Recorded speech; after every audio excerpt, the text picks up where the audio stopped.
بسم اللہ الرحمن الرحیم. ناظرین السلام علیکم. میں ہوں میزبان صاحب شاکر وفاقی دارالحکومت اسلام آباد سے. کچھ اہم ترین خبریں ہیں. وفاقی دارالحکومت کا سیاسی درجہ حرارت اچانک بڑھ گیا ہے. یہ پہلے تو صرف سیاسی میدان میں اور پارلیمان میں سیاسی جماعتیں اپوزیشن کی اور حکومت کی آمنے سامنے تھیں، لیکن ان سارے معاملات میں ملائن کرنے کی کوشش کی گئی، بدنام کرنے کی کوشش کی اعلیٰ عدلیہ کو. اور اعلیٰ عدلیہ بھی سابق chief justice of Pakistan justice Saqib Nisar صاحب کو اور پھر اسلام آباد ہائی کورٹ کے معزز جج صاحبان کو، ان کے خلاف ایک سازش، ایک تانا بانا بنا گیا. اور تانا بانا بنا کہاں گیا لندن، اور لندن سے پھر یہاں پہ کچھ میٹیریل پروڈیوس ہوتا ہے، ایک میڈیا ہاؤس میدان میں آتا ہے اور اس میڈیا ہاؤس نے اپنا کام دکھانے کی کوشش کی. پرائیویٹلی یہ ساری چیزیں کی گئیں. اس پہ اسلام آباد ہائی کورٹ نے بہت بڑا اقدام اٹھایا ہے. اسلام آباد ہائی کورٹ نے جناب نوٹس لے لیا اور ود ان نو ٹائم اور نوٹسز ایشو کر دیے سب کے سب کرداروں کو نوٹس ایشو کر دیے اور کل رکھ لی ہے ہیئرنگ. ذرا سنیے یہ ٹائمنگز خاص طور پہ، پھر میں آپ کو ڈیٹیل بتاتا ہوں کہ ہو کیا رہا ہے. کچھ چیزیں، معاملہ یہ ہے کہ پاناما جو کیس ہے وہ شروع ہوا اور اس کے بعد سے بڑے بڑے نام جو ہیں اور ان کو سزائیں سنائی گئیں. اور نواز شریف صاحب، مریم صفدر وہ سر فہرست ہیں، ان کو سزائیں ہوئیں، وہ ڈسکوالیفائی ہو گئے، نااہل قرار دے دیے گئے. نواز شریف صاحب مفرور، مطلوب اور ان کی جائیدادوں کی ضبطگی کا معاملہ چل رہا ہے، ان کی جائیدادیں ضبط ہو رہی ہیں. مریم صفدر صاحبہ یہاں پہ اپنی ڈسکوالیفیکیشن کو ختم کروانا چاہتی ہیں بائی ہک اور کروک، اور یہ ساری چیزیں ہو رہی ہیں ایک پلاننگ کے تحت.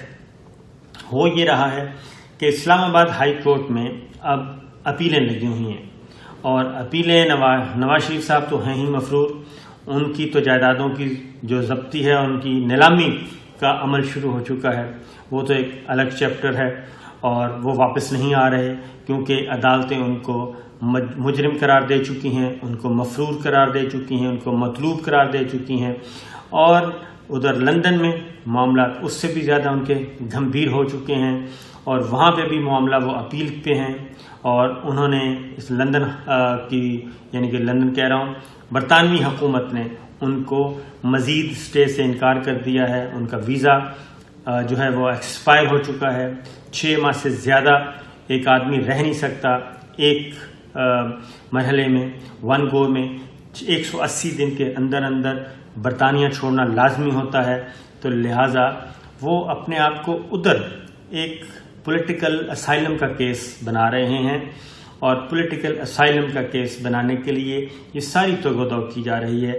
اسحاق ڈار صاحب اس پٹڑی پہ چڑھ چکے ہیں، اور اب سمدھی کی باری ہے، دوسرے سمدھی کی، کیونکہ وہ بھی یہ چاہ رہے ہیں کہ پاکستان میں ان کو انصاف نہیں مل رہا. وہ اس نیریٹو کو، اس پرسیپشن کو بنا رہے ہیں، بلڈ کر رہے ہیں. اب اس وقت کیا سہارا لیا گیا ہے؟ ماضی میں جوڈیشری کو ہمیشہ انہوں نے ملائن کیا ہے، شریف خاندان نے ہمیشہ ملائن کیا ہے، اور اس میں چیف جسٹس سجاد علی شاہ سے لے کے آج تک یہ ہوتا آ رہا ہے. جو ججز ان کی بات مانیں وہ تو بہت اچھے ہیں، اور جو نہیں مانتے وہ بہت برے ہیں. جو ان کو کچھ نہ کہیں وہ بہت اچھے ہیں. اگر جوڈیشری میرٹ پہ فیصلہ کر کے ان کو سزائیں دیں تو وہ بہت بری بات ہے. یہ ہو رہا ہے، اور اب اپیلیں لگی ہوئی ہیں، اور مختلف ڈیلیئنگ ٹیکٹکس جتنے بھی تھے وہ استعمال ہو چکے، بلکہ وہ ایکسپائر ہو چکے، ایکسپوز ہو چکے. اب تاریخ ہے نومبر کی، اور نومبر میں ہی ان کے مقدمات کی سماعت ہونی ہے. ابھی 2-4 دن کے بعد ہی، اس سے زیادہ نہیں. اب آتے ہیں، ایک اور نیا کردار سامنے آیا، اور وہ ہے رانا شمیم صاحب، گلگت بلتستان کے چیف جسٹس رہ چکے ہیں. انہوں نے لندن میں بیٹھ کے ایک بیان حلفی دے دیا، اور اس بیان حلفی میں وہ فرماتے ہیں سابق چیف جسٹس ثاقب نثار صاحب کا الزام، اور اس کے بعد کہ جناب انہوں نے یہ ساری سزائیں اور درخواست ضمانت اور یہ سارے کام کیے کہ ان کی ضمانتیں نہ ہوں، ان کو الیکشن سے پہلے باہر نہیں آنا چاہیے، ان کو اندر رہنا چاہیے۔ اب یہ جن ججوں پہ الزام لگایا گیا وہ جج سن نہیں رہے تھے، یہ مقدمہ وہ سن ہی نہیں رہے تھے، نمبر 1۔ اب رانا شمیم صاحب کو خود ان کے آخری دنوں کے اگر Gilgit Baltistan constitutional rights council جو ہے ان کے سٹیٹمنٹس دیکھ لیں تو ان پہ اپنے بہت زیادہ الزامات ہیں، انہوں نے جو کچھ کیا۔ اس کے بعد ثاقب نثار صاحب اس کی تردید کر چکے، اور ایک جو کہانی گھڑی گئی وہ بالکل ہی ایسی کہانی ہے کہ چیف جسٹس ثاقب نثار صاحب کسی مہمان کے سامنے بیٹھ کے کھلے عام احکامات صادر کر رہے ہیں، اتنا بے وقوف بنا رہے ہیں۔ تو یہ ساری چیزیں ہو رہی ہیں، اور اس کے بعد ہوا یہ کہ پہلے ارشد ملک صاحب کو، مرحوم جج جو ہیں، ان کو انہوں نے ملائن کرنے کی کوشش کی، ان کی ویڈیو آڈیو لے کے آئے سامنے اور ان کو ایک خاص طور پہ ایک رنگ دینے کی کوشش کی۔ وہ سپریم کورٹ آف پاکستان نے فوری نوٹس لیا، اس پہ ساری چیزیں موجود ہیں، وہ ابھی تک پینڈنگ چلا آ رہا ہے، اپیلیں موجود ہیں، اور ابھی تک ارشد ملک صاحب کی کسی بھی آڈیو ویڈیو ٹیپ کو انہوں نے عدالت میں پروڈیوس نہیں کیا، عدالت میں پیش نہیں کیا۔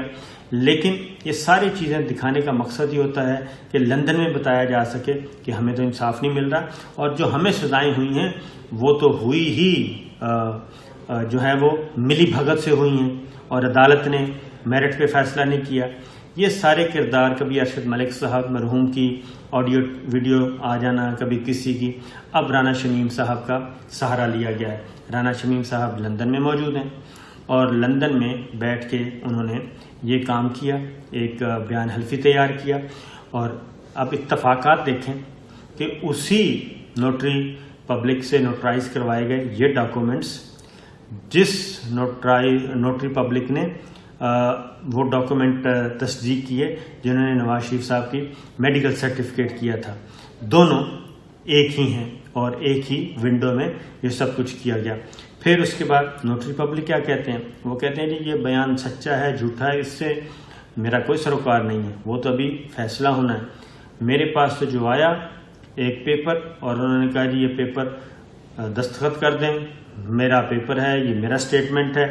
ہم نے اس کی تصدیق کر دی کہ ایک آدمی آیا ہمارے پاس کہہ رہا ہے، بات ختم۔ باقی اس کے میرٹ ڈی میرٹس کو دیکھنا عدالتوں کا کام ہے، اور اس سے میرا کوئی لینا دینا نہیں۔ اب نواز شریف صاحب جو ہیں وہی ثابت کرنا چاہ رہے ہیں، یہ پاکستان میں کم اور لندن میں زیادہ۔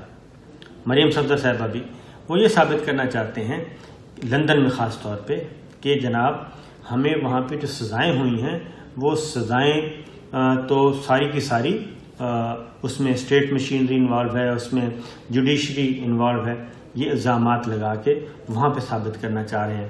اور یہ سارے ڈاکومنٹس جو تیار کیے جا رہے ہیں، یہ لندن میں جو نواز شریف صاحب کا اسٹے نہیں مل رہا ان کو اصل میں مسئلہ ہے کہ وہاں پہ یہ ڈاکومنٹس پیش کیے جائیں کہ دیکھیں جی رانا شمیم سابق چیف جسٹس گلگت بلتستان یہ کہہ رہے ہیں، اور یہ ان کا بیان حلفی ہے، یہ وہاں پہ ہے۔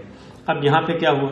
اب یہاں پہ جب یہ ساری چیزیں این 3 دن 4 دن پہلے جبکہ ہیئرنگ ہے، اور یہ تمام اپنے جو ڈیلے کے ٹیکٹس ہیں وہ سارے استعمال کر چکے ہیں، نئے وکیل آ چکے ہیں، عرفان قادر صاحب وہ آ چکے ہیں، وکیل کی تبدیل کر چکے ہیں، یہ بیماریوں کے بہانے بھی وہ بھی ختم ہو گئے، اب اس سے پہلے یہ آ گئے۔ لہذا اسلام آباد ہائی کورٹ نے بر وقت اقدام کیا اور انہوں نے اس کا نوٹس لے لیا، اور نوٹس لے کے کل کے لیے یہ تاریخ مقرر کر دی، اور اس تاریخ مقرر کر کے اور نوٹس ایشو کر دیے ہیں، اور جو انوالو ہیں انصار عباسی صاحب کو اور عامر غوری صاحب کو اور دیگر کو، ان سب کو نوٹس ایشو کر کے اور ان سے بلایا ہے، انہیں کہا کہ جی آئیں ذرا بتائیں کہ یہ سب کچھ کیا ہو رہا ہے، بنیادی طور پہ یہ کیا ہے۔ یہ ثابت یہ کرنا چاہتے ہیں کہ جناب یہ اعلیٰ عدلیہ کے حکم پہ ان کو سزائیں دی گئیں، اعلیٰ عدلیہ کے حکم پہ ان کی ضمانتیں نہیں ہو رہی، اور اگلی جو اپیلوں کا فیصلہ آنا ہے یہ ججوں کو دباؤ میں لا رہے ہیں، ان کو انڈر پریشر کرنے کی کوشش کر رہے ہیں چیف جسٹس اطہر من اللہ صاحب اور جسٹس عامر فاروق صاحب اس بات کا انہوں نے نوٹس لیا ہے. چیف جسٹس صاحب نے 2 رکنی بینچ بن چکا ہے اور اس کی سماعت ہوگی جی کل، اور ان سب کو بلایا ذاتی حیثیت میں. اٹارنی جنرل کو بھی بلا لیا ہے، وہ بھی آ کے بتائیں.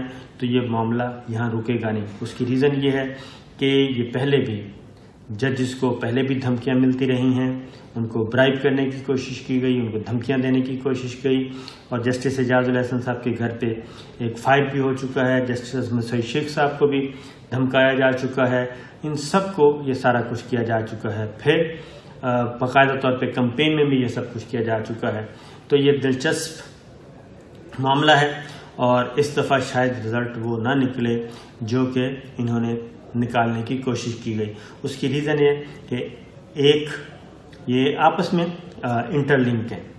یہ گاڈ فادر اور سسلین مافیا جو جسٹس آصف سعید کھوسہ صاحب اور جسٹس عصمت سعید شیخ صاحب نے کہا تھا، مثالیں دی تھیں، تو لگتا یہی ہے کہ ہمارا ملک ابھی بھی جو گاڈ فادر اور سسلین مافیا کی طرح اس کے سسٹم کو ہائی جیک کرنے کی کوشش کی جاتی ہے، اور عدلیہ پہ بار بار حملے ہوتے ہیں. کبھی ملٹری لیڈرشپ پہ حملے ہوتے ہیں، کبھی عدلیہ پہ ہوتے ہیں. اور اس کی ریزن کیا ہے؟ اس کی ریزن یہی ہے کہ یہ ہر صورت میں طاقت کے زور پہ اپنی جو پولیٹیکل بلیک میلنگ کے ذریعے یہ ہر صورت میں کہتے ہیں کہ ہمیں اہل قرار دے دیا جائے، ہمارے اوپر جو سزائیں سنائی گئی ہیں وہ سزائیں ختم کی جائیں، اور ہمیں سیاست میں حصہ لینے دیا جائے. تو اس لیے میں پہلے بھی کہتا تھا، اب بھی کہتا ہوں کہ ان لوگوں پہ اعتبار کرنے والا خود کئی دفعہ ان کو سوچنا چاہیے کہ جناب یہ ان کے ساتھ کوئی رعایت کرنی چاہیے یا نہیں کرنی چاہیے، کیونکہ ان کو جب بھی موقع ملے گا یہ اسی طرح کریں گے. اور یہ اکیلے نہیں ہیں، ہر سسٹم میں موجود ہیں ان کے لوگ جو یہ کام کرتے ہیں. تو جناب مزے کا کام ہے، اور دیکھنا ہے کہ اس بار ان کے ساتھ کیا ہوتا ہے، کیونکہ ابھی تک کوئی چیز انہوں نے پوچھا یہی جا رہا ہے کہ یہ اپارٹمنٹس کہاں سے آئے، یہ جائیدادیں کہاں سے بنائیں، ان کے سورس آف انکم کیا ہے، نہیں بتایا جا رہا. پاناما میں جو کچھ آیا اس کی تفصیلات نہیں بتائی جا رہی. یہاں پہ جس سے بھی پوچھا جاتا ہے کہ جناب یہ مال پکڑا گیا ہے، مال مسروقہ برآمد ہو گیا ہے، بتائیں کہاں سے آیا، نہیں بتاتے، بلکہ الٹا گالم گلوچ پہ آ جاتے ہیں، دھمکیوں پہ آ جاتے ہیں، اور پورے سسٹم کو یرغمال بنانے کی کوشش کی جاتی ہے. تو یہ ہے صورتحال. کل میدان سجے گا، باقی باتیں انشاءاللہ اگلی ویڈیو پہ. اجازت دیجیے، اللہ حافظ.